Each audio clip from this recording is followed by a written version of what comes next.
Saturday's Santa Anita Derby, presented by Runhappy, will bring memories back to a lot of horse players because the Santa Anita Derby has so much history to it. Jeremy Plonk, Jeff Siegel from First Bet. Jeff, you're a guy who's been in the winner's circle for the Santa Anita Derby, so I know this race means a lot to you.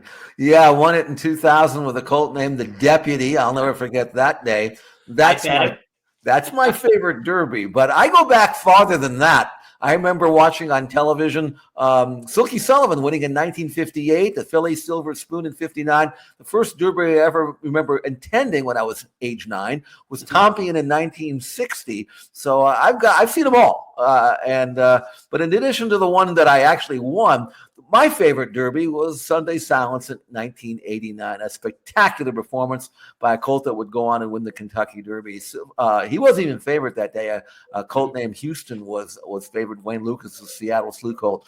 But the way Sunday Silence won that race, you knew you were seeing greatness.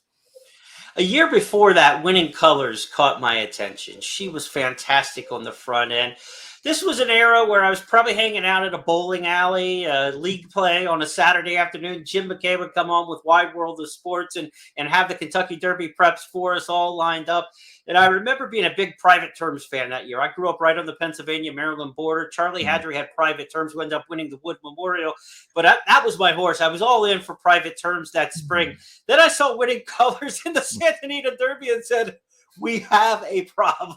I mean, she was all kinds of filly. And of course, she would go on and win the Roses a couple weeks later in Louisville. The Santa Anita Derby every year gives you that opportunity for greatness and that opportunity to make memories. We hope you enjoy this year's edition of the Runhappy Santa Anita Derby.